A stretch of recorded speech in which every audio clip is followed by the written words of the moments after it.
ആരുടെ ഭാഗത്താണ് സത്യാവസ്ഥ എന്നുള്ളത് എനിക്കറിയില്ല. അതുകൊണ്ട് എനിക്ക് എന്ത് ചെയ്യാൻ പറ്റും? എനിക്ക് രണ്ടുപേരും സൈഡിൽ നിൽക്കാൻ പറ്റില്ല. എൻ്റെ സത്യാവസ്ഥ അറിയില്ല, കറക്റ്റായിട്ട് എനിക്കറിയില്ല. ഈ പ്രശ്നം നടക്കുന്ന സമയത്ത് ഞാനെന്നാ ഷൂട്ടിനില്ലായിരുന്നു. ഈ പറയുന്ന വ്യക്തിയും നോവിച്ചേട്ടൻ അറിയാമോ? അങ്ങനെ എല്ലാവരും എനിക്കറിയാം. അവർ ഒരുമിച്ചായിരുന്നല്ലോ രണ്ടുപേരും. ചേട്ടാ എനിക്ക് പ്രശ്നമാവിടെ അല്ല, അത് എല്ലാവർക്കും അറിയാവുന്ന ആഗ്രഹം. ഞാനും കണ്ടിട്ടുണ്ട്, ഞാൻ കുറേ കണ്ടു. പക്ഷേ ഇതിൻ്റെ സത്യാവസ്ഥ എനിക്കറിയില്ല. ഇപ്പം ബെന്നി പറയുന്നതാണോ ജനീഷ് പറയണതാണോ എന്ന് എനിക്ക് അറിയില്ല. അതുകൊണ്ട് സത്യാവസ്ഥ മനസ്സിലാവാതെ ഞാൻ എന്തെങ്കിലും പറഞ്ഞു കഴിഞ്ഞാൽ അത് ബിനിച്ചേട്ടൻ ബിനിച്ചേട്ടൻ്റെ അടുത്ത് വിളിച്ച് ചോദിച്ചിരുന്നു ഇങ്ങനെ ഒരു കാര്യത്തെക്കുറിച്ച്. അല്ല, രണ്ടുപേരും എനിക്കറിയാവുന്നവരാണ്. രണ്ടുപേരും നമ്മളെ സുഹൃത്തുക്കളാണല്ലോ.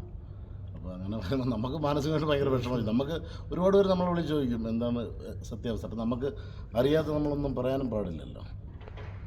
എത്രയും പെട്ടെന്ന് കോംപ്രമൈസായി രണ്ടുപേരും നല്ല സൗഹൃദത്തിലാവട്ടെ എന്നാണ് ഞങ്ങളെപ്പോലുള്ള അവരുടെ സുഹൃത്തുക്കളായിട്ട് ഞങ്ങൾ ആഗ്രഹിക്കുന്നത്. ഓൾറെഡി കേസൊക്കെ പോയി എന്നാണ് ഇപ്പോൾ അറിയുന്നത്. അപ്പം എല്ലാം നമുക്കൊരു എല്ലാവർക്കും അവരെക്കാളും ടെൻഷനാണ് നമുക്കാരും നമ്മളെ സുഹൃത്തുക്കളാണ് രണ്ടുപേരും. നമുക്കിത് കേൾക്കുമ്പോൾ നമുക്ക് ഭയങ്കരമായിട്ട് ഒരു വിഷമവും കാര്യങ്ങളൊക്കെ ഉണ്ട്.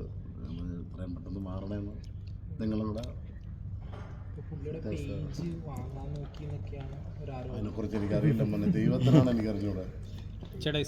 ഫോട്ടോയുടെ അറിഞ്ഞൂടാത്താണ് എൻ്റെ അടുത്ത്. ഈ സ്റ്റാർ മാജിക്കിന്റെ ഫ്ലോറിൽ വെച്ചിട്ടാണ് ഇത് സംഭവിച്ചിരുന്നത്. അല്ല, ഈ ബാക്കിയുള്ളവർ ആരെങ്കിലും ഇതിനെക്കുറിച്ച് സംസാരിച്ചിരുന്നോ? ഇല്ല, ഇതിനെപ്പറ്റി ആരും ഒന്നും പറഞ്ഞു. ഈ പ്രശ്നം നടന്നപ്പോൾ ഇതിനെപ്പറ്റി അറിയുന്നതാണ് ഞാൻ. ഈ ബിനിച്ചേട്ടനെ 2 മാസത്തേക്ക് പുറത്താക്കി, സ്റ്റാർ മാജിക്കിൽ നിന്ന് പുറത്താക്കി, അങ്ങനെ കുറേ വാർത്തകൾ കേട്ടാൽ. ഞാൻ സ്റ്റാർ മാജിക്കിൽ നിന്ന് ഇപ്പം ഇറങ്ങിയിട്ടൊരു ഏകദേശം 8 മാസത്തോളം. 8 മാസം കുറേ നാളായി. ഞാൻ വേറെ ഷൂട്ടിംഗ് ആയതുകൊണ്ട് എനിക്ക് പോകാൻ പറ്റിയിട്ടില്ല. നമ്മളവിടെ ഉണ്ടായിരുന്നെങ്കിൽ നമുക്കറിയാൻ പറ്റുമായിരുന്നു ഇതിൻ്റെ അവസ്ഥയും കാര്യങ്ങളൊക്കെ. അതുകൊണ്ട് നമ്മുടെ സ്ഥലത്തില്ലാത്തതുകൊണ്ട്.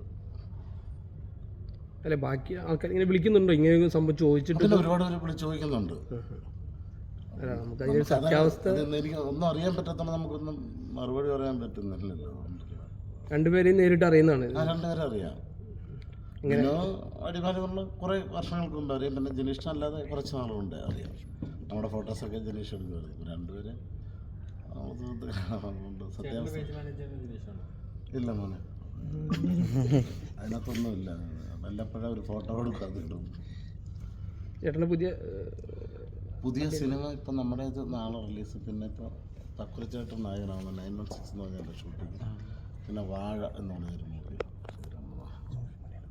ചേട്ടാ, അതേപോലെ നമ്മുടെ ഷോ പ്രൊഡ്യൂസർ അനൂപേട്ടൻ്റെ ഒരു പ്രതികരണം എങ്ങനെയാണ് ഈ ബിൻസേട്ടൻ്റെ ഈ വിഷയത്തിനെ പറ്റിയുള്ള? എനിക്കറിയില്ല മോനെ, സത്യം. കാര്യം ഞാൻ അങ്ങോട്ട് കൂടുതൽ ഡീറ്റെയിൽ ആയിട്ട് ചോദിച്ചില്ല. അതുകൊണ്ടാണ്. ലക്ഷ്മി നക്ഷത്രയ്ക്ക് ഒരുപാട് നെഗറ്റീവ് വരുന്നുണ്ട്. സുധിച്ചേട്ടനെ വിറ്റ് ജീവിക്കുകയാണെന്നുള്ള രീതിയിലൊക്കെ ഭയങ്കരമായിട്ട് സോഷ്യൽ മീഡിയയിൽ പറയുന്നുണ്ട് നല്ല രീതിയിൽ. അപ്പം ഇത്തരം കമൻറ്റുകളോടൊക്കെ എന്താണ് പറയാനുള്ളത്? കമൻറ്റ് വായിച്ചാൽ ഞാനൊക്കെ ഇന്ന് ജാവാനുള്ള സമയം കഴിഞ്ഞു.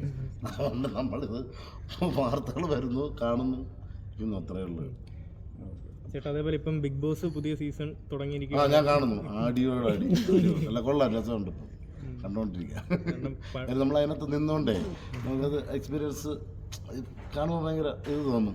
ഇതിപ്പോൾ എനിക്ക് ഒന്ന് പലരും വിചാരിച്ചേക്കുന്ന അടി ഉണ്ടാക്കിയ ഫാൻസ് ഉണ്ടാവുമെന്നാണ് അതിലുള്ള പലരും വിചാരിച്ചിരിക്കുന്നത്. ഞാനൊന്നും ഒരു മനുഷ്യൻ്റെ അടി ഉണ്ടാക്കിയിട്ടില്ല. പക്ഷേ എന്നെ കൊന്ന ആൾക്കാർ അടി ഉണ്ടാക്കാത്തതുകൊണ്ട്.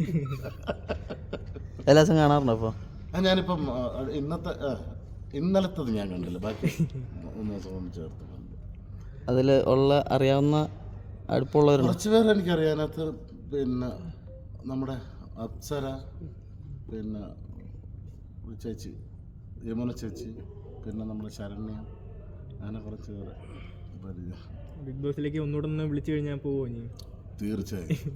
പക്ഷേ എന്നെ ഒന്നും വിളിക്കില്ല. അല്ല, അങ്ങനെ വിളിച്ചു കഴിഞ്ഞാൽ നേരത്തെ പോയ പോലെ ആയിരിക്കും, അതോ ഇനിയും പോയി 2 അടിയൊക്കെ ഉണ്ടാക്കുന്ന രീതിയിലായിരിക്കും? അല്ല, രസമാണ് അവിടെ. കാര്യം അത് വേറെ എക്സ്പീരിയൻസ് ആണ്. അത് പോയി നിന്നാലേ എൻ്റെ ഒരു ഇത് മനസ്സിലാവുള്ളൂ.